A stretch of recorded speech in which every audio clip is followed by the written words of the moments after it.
Vamos forçar a voz aqui. Então, realidade da nova criatura, eu queria estar conversando com você sobre a importância de nós conhecermos nosso Pai, conhecermos quem nós somos em Cristo, porque quem é a nova criatura aqui? Diga amém. Aleluia, você nasceu de novo. E a maior necessidade da nova criatura é conhecer o nosso Pai, quem Deus é, o seu amor, seu caráter e quem nós somos nele. Nós temos que saber quem eu sou em Cristo Jesus. O que eu tenho direito? Nova criatura, qual a minha herança? O que está escrito aí no meu testamento? Que é o que Deus deixou para a gente. A Cláudia já começou falando na minha mensagem. Temos que ler a Bíblia. Temos que ler a Bíblia. Todos os dias, igreja. Ouvir uma mensagem, orar todos os dias. Por quê? Porque precisamos conhecer nosso Pai. Então, nosso texto base, 2 Coríntios 5, 21. Aquele que não conheceu o pecado, ele o fez pecado por nós, para que nele fôssemos feitos justiça de Deus. Ou seja, nós fomos declarados justos diante de Deus. Deus mudou a nossa natureza. Deus pegou a nossa e nos deu a dele. Ele pegou a morte. A gente cantou aqui, livre do domínio do pecado. O pecado não tem mais domínio, ele não manda, porque a nossa natureza foi trocada. A fábrica do pecado foi fechada. Já não existe mais. O pecado é um acidente. Não vivemos mais na prática. Mas ele se fez morte. Ele se fez maldição para que nós fôssemos abençoados. Então você é abençoado. Você é filho. Você é mais que vencedor. Você é uma bênção. Deus não te abençoou com um pouquinho. Ele te abençoou com tudo. Toda sorte de bênçãos espirituais nas regiões celestiais em Cristo. Ele não foi assim, eu vou dar um pouquinho de bênção. Ele deu tudo, porque ele te colocou no Filho dele, onde todas as bênçãos que existem estão. Então, nós temos que conhecer essa obra maravilhosa. Temos que conhecer nosso Pai. E eu queria ler com você no Salmo 8 e Isaías. Você pode abrir comigo?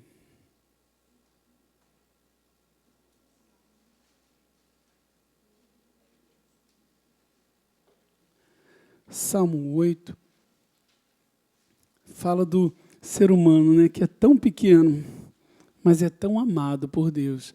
Aí no versículo 3, diz assim, quando contemplo os teus céus, Gui, depois vê aqui para mim se está ligado, acho que não está muito baixinho isso aqui. Quando contemplo os teus céus, obra dos teus dedos, e a lua e as estrelas que estabeleceste, que é o homem para que dele te lembres, e o Filho do Homem que o visite, diante da grandeza de Deus, de tudo que ele fez. Quem é o homem, né? Fizeste, no entanto, um pouco menor, por um pouco menor do que Deus, e de glória e honra o coroaste. Deste-lhe domínio sobre as obras das tuas mãos, e sobre os seus pés tudo lhe puseste. Ovelhas, bois, todos, e também os animais do campo, as aves do céu, peixe do mar, tudo o que percorre as sendas dos mares. Ó Senhor, Senhor nosso, quão magnífico em toda a terra é o teu nome.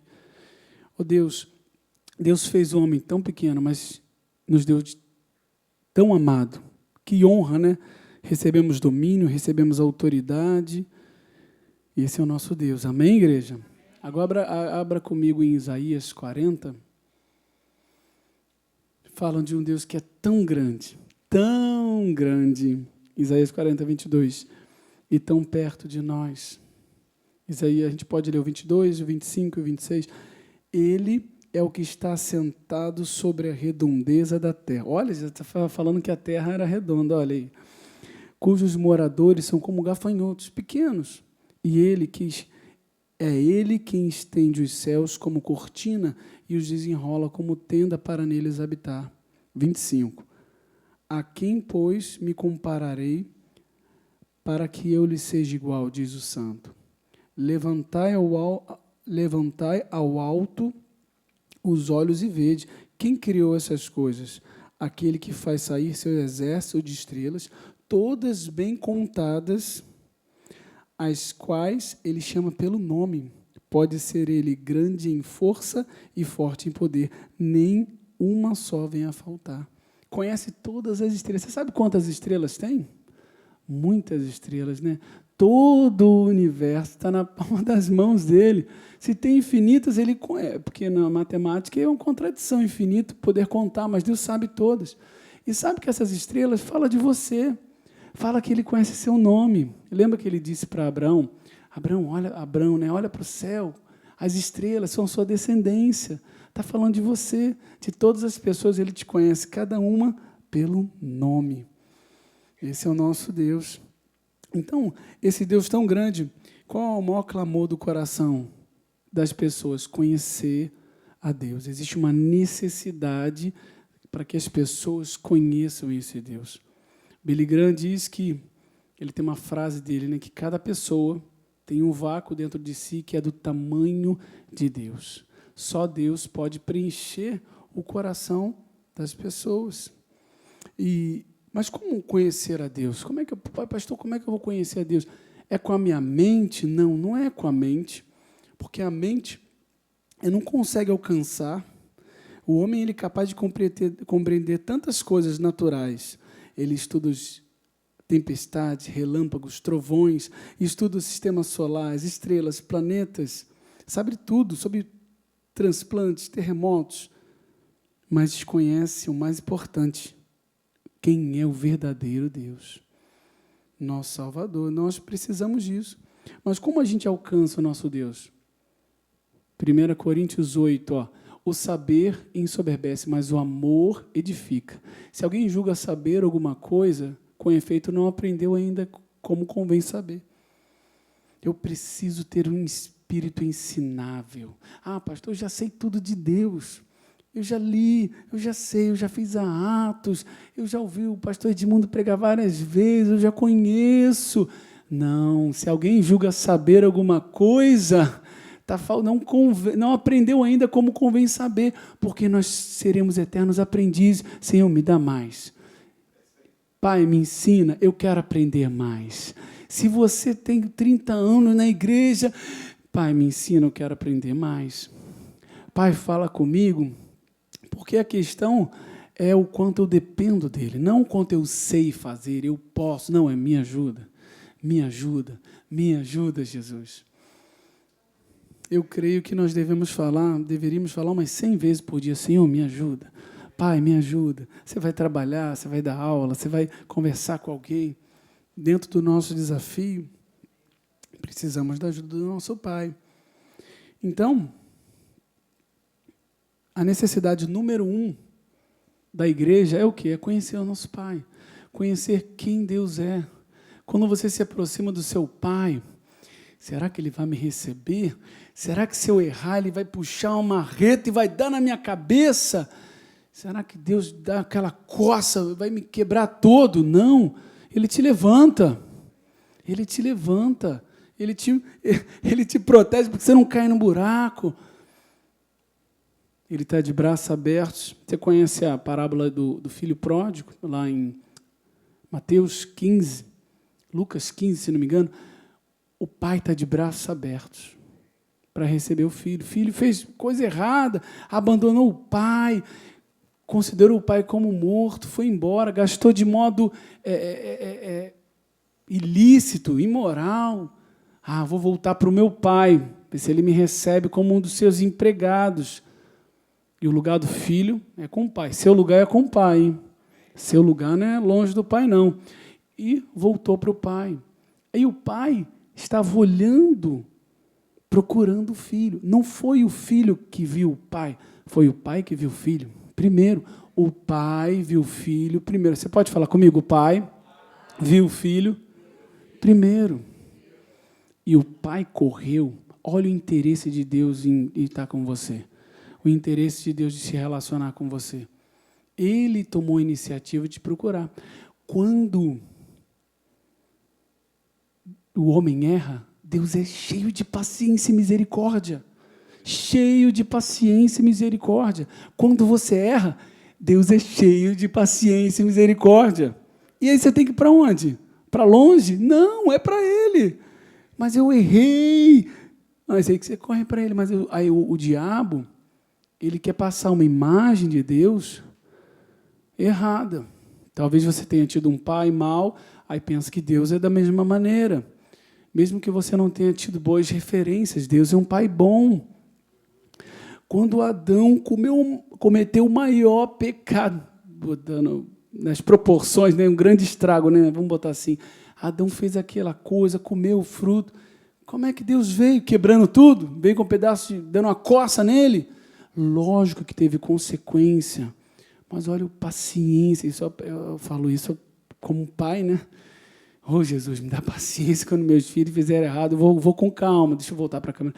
Vou com calma e paciência para falar com os meus filhos, porque eu quero ser como Jesus para eles. Porque o nosso Pai é paciente, Ele é longânimo, Ele te trata com carinho e paz. Adão cometeu alta traição, entregou a autoridade, entregou o mundo para Satanás. Oh, Jesus, tem que ter uma paciência com Adão e Deus. Adão, cadê você? Ele já tinha estragado com o mundo inteiro. E Deus, Adão, cadê você? Já sabia. Aí, nós erramos. Deus é paciente. Deus é longânimo. Deus está do seu lado para te ajudar. Então a gente precisa ter essa imagem certa do nosso Pai, que Ele não está com a marreta para te dar na sua cabeça, mas Ele quer te levantar. Então, nós temos essa necessidade de conhecer que Ele é uma pessoa, que você fala e Ele vai responder, que Ele tem vontades, personalidades. Ele vai falar algo para você, você, caramba, Deus falou comigo, Deus está pedindo isso de mim, Deus quer que eu faça isso, porque Ele tem vontades. E a vontade dEle é boa, perfeita e agradável. Ele não vai te botar numa furada. A vontade dele é melhor que a nossa. Ele tem um futuro. Ele tem uma terra que emana leite e mel para você. Como o pastor leu, a abundância. A abundância. Ele é o Deus da abundância. Ele é o Deus da abundância. Então, nós precisamos conhecer o nosso Pai. E a tarefa número 1 do diabo é tentar passar falsas ideias a respeito de Deus. Ele usa essa tática para distorcer a palavra de Deus. Deus é mau, não te recebe. Olha quantas criancinhas com fome no mundo. Cadê Deus? E o homem semeia suas próprias escolhas e o mundo entrega as suas escolhas de devassidão, de morte, colhendo destruição. Mas Ele é aquele que tem vida e vida é abundância.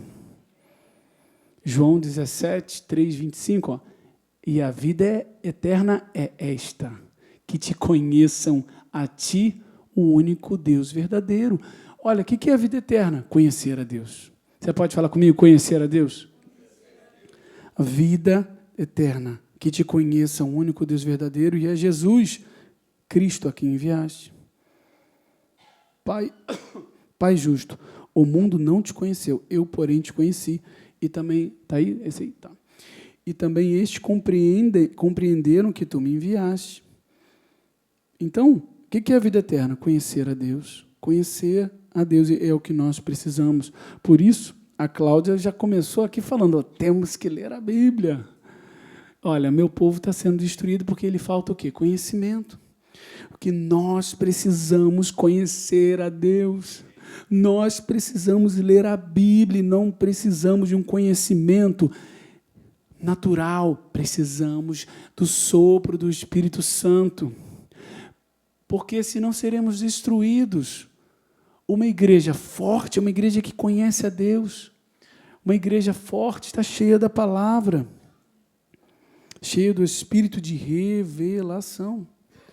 E quando eu creio na palavra, quando eu creio corretamente, me leva a viver de modo correto.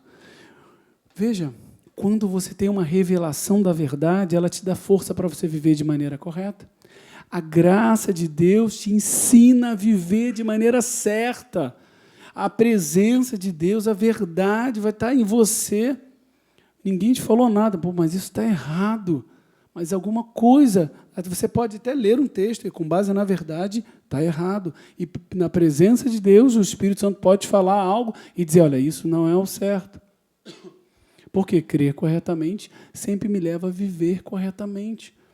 E a minha crença tem que ser baseada onde? Na palavra. Então a igreja ainda tem uma visão limitada e errada sobre Deus. Sobre um Deus mau, um Deus que vai trazer condenação, que Ele não me ajuda, que Ele está lá no céu, distante, e que se eu for um bom menino, eu vou conseguir ter acesso à presença dEle. Não! A graça de Deus te dá acesso a Deus. O que o homem não pode é ficar longe. É longe que está o problema. Você pode se colocar diante do rei. A Esté se colocou diante do rei Assuero e ele estendeu o cetro, ela não foi morta. Jesus estende o cetro para você. Você é filho, pode entrar, tapete vermelho para os meus filhos. Venham a mim, todos vós cansados, sobrecarregados, eu lhes darei descanso. Então Deus não quer seu povo longe. Mas o povo parece que quer tomar banho para ir para a presença de Deus. Ele é o banho. Jesus é o banho, Ele é o sabão, Ele nos lava de cima a baixo. Jesus te lava de cima a baixo. Não existe outro sabão, só Jesus, o sangue. A gente se lava nossas vestes no sangue do Cordeiro. Por isso a gente tem que tomar ceia rindo, feliz, porque ela te lava de cima a baixo, lava as suas vestes, lava as suas vestes, é alegria. Ele morreu, mas está vivo. É alegria, suas vestes sendo lavadas no sangue do Cordeiro. Então, a gente não pode ter uma visão errada, limitada sobre Deus, sobre quem Deus é. Então, a minha visão sobre Deus tem que ser diferente do que o mundo tem. Porque o mundo, ele conclui com base no que vê. Cadê Deus? Com base no que sente. Ah, eu tive um pai mau. Com base no que houve de experiências de outras pessoas. Mas nós temos a verdade que Deus deixou para nós. Quem Deus é. E Deus quer se mostrar à sua igreja, quer se mostrar a você. Então, ensinar as pessoas sobre quem elas são, ensinar como amar, ensinar como perdoar, aceitar as pessoas, mas sem dizer para elas quem é Deus e quanto elas são amadas e que foram perdoadas, não vai funcionar. A igreja precisa ter essa imagem primeiro de quem Deus é, de quanto você é amado. Que se você fosse a única pessoa no planeta Terra, Deus daria a vida dele por você. O quanto você é amado, valorizado. Aí sim eu vou poder viver como Ele quer, amar, perdoar. Como é que eu vou dar algo se eu não tenho dentro de mim?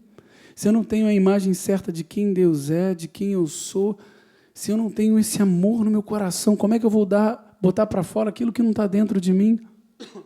Como é que eu vou sacar se não tem depósito? Precisamos ler a Bíblia, igreja.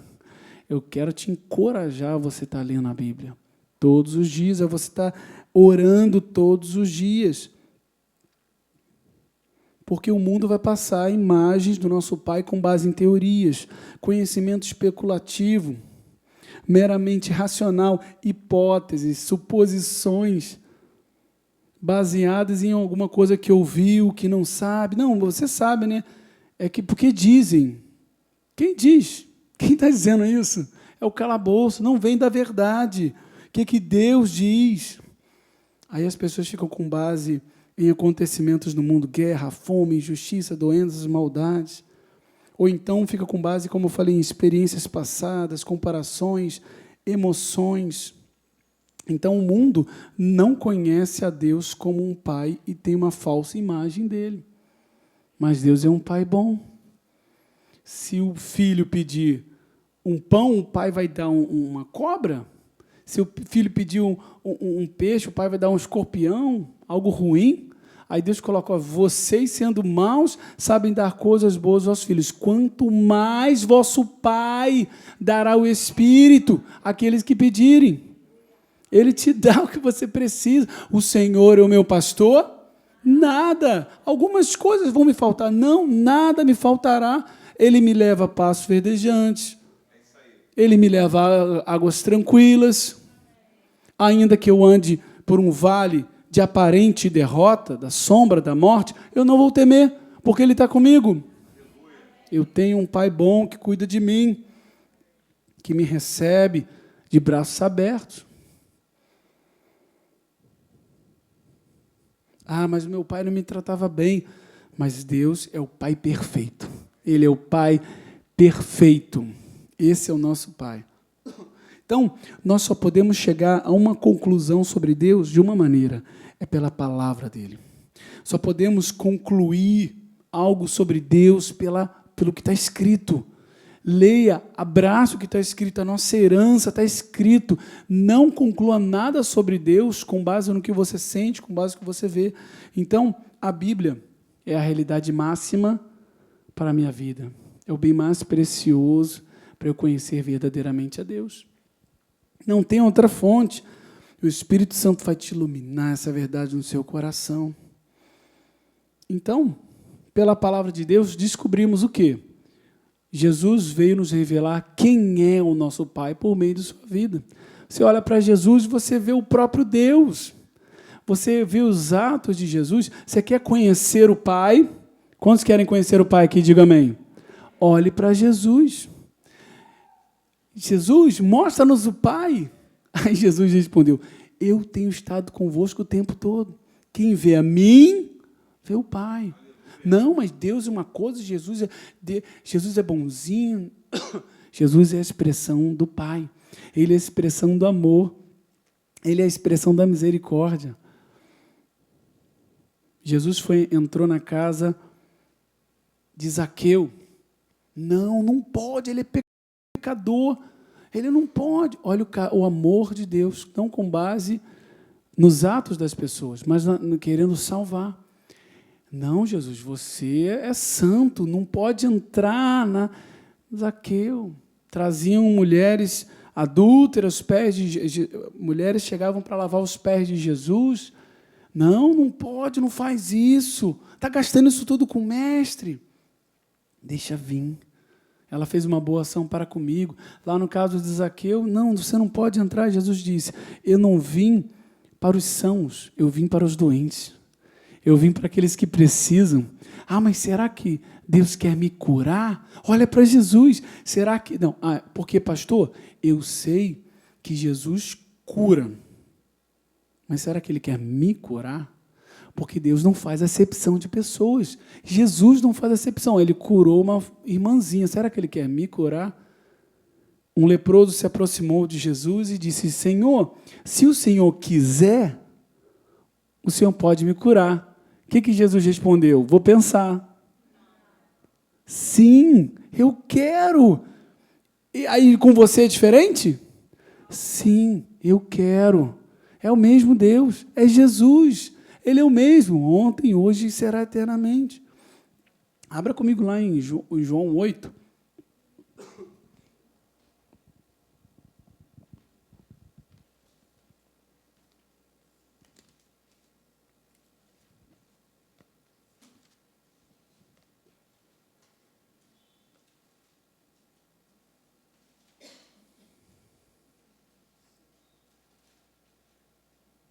Muitas coisas tenho para falar e julgar a respeito de vocês. Porém, aquele que me enviou é verdadeiro, de modo que as coisas que dele ouvi, essas digo ao mundo. Ou seja, o que Jesus falava, ele ouvia do Pai. Eles não entenderam que Jesus lhe falava do Pai. Então, Jesus disse, quando vocês levantarem o Filho do Homem, então saberão que eu sou e que nada faço por mim mesmo, mas falo como o Pai me... Quando o Pai me ensinou, eu falo. Jesus era a expressão do próprio Pai. Você vê Jesus falando, Jesus agindo, é o próprio Pai. Então, você quer ter uma ideia do seu Pai? Conheça Jesus. Ele é a expressão do Pai, um bom Pai, que cuida bem. Alimentava bem os discípulos. Olha aí, um pai que alimenta bem os filhos. Nada falta. 12 discípulos, comem pra caramba. 12, pescador, deve ter tudo forte lá. Não, se bem que naquela época descia pessoal bem fit, tipo assim, pastor Sérgio, porque caminhava muito. Mas comia café da manhã, almoço, jantar. E aí, Jesus? Nada faltava. Um pai bom, ele cuida dos seus filhos, ele cuida da sua vida. Então, a porta para o verdadeiro conhecimento de Deus, mais algo que eu queria acrescentar para você, é andar em amor. Quando nós andamos em amor, nós estamos mostrando que estamos conhecendo a Deus. Vamos abrir lá em 1 João, a gente estava no Evangelho, vamos lá em 1 João, lá no final. Capítulo 4.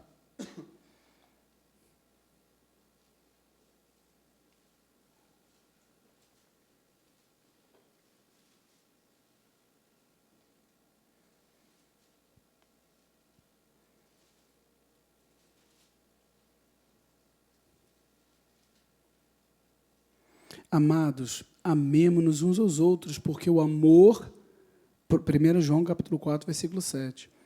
Amados, amemo-nos uns aos outros, porque o amor procede de Deus, e todo aquele que ama é nascido de Deus e conhece a Deus. Quem não ama, não conhece a Deus, porque Deus é amor. A natureza de Deus é amor.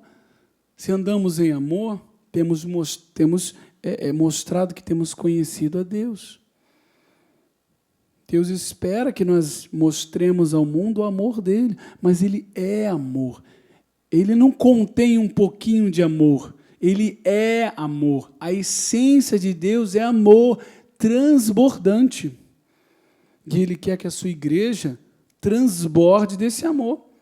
Deus quer que você transborde do amor dele. Fique recheado do amor dele.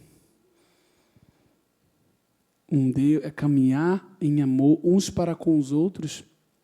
Temos demonstrado que amamos a Deus. Então, quanto mais conhecemos nosso Pai, mais nos conhecemos. Quanto mais conhecemos nosso Pai, mais nos conhecemos. Por quê? Porque nós somos a expressão dele. Porque nós estamos nele. Você é um com o seu Pai. Você nasceu de novo? Quantos nasceram de novo? Digo amém. Então você tem o Espírito Santo dentro de você. Você foi enxertado em Cristo. Você é um ramo, faz parte de Cristo Jesus. Você é um só Espírito. O Espírito Santo habita em você, está junto e misturado. Você vai dormir, o Espírito Santo está com você. Você acorda, o Espírito Santo está com você. Você está sentindo, o Espírito Santo está com você. Você não está sentindo, o Espírito Santo está com você, porque ele está colado. Quanto mais nós conhecemos o Pai, e como você está no Pai, você vai conhecer sobre você, sobre sua herança. Então, a primeira necessidade da igreja é conhecer o Pai. E a segunda, nos conhecer como a nossa identidade em Cristo Jesus, para saber o que nós temos e o que nós podemos no nosso Pai. Amém? Vai ficar para uma próxima oportunidade. Vamos colocar de pé?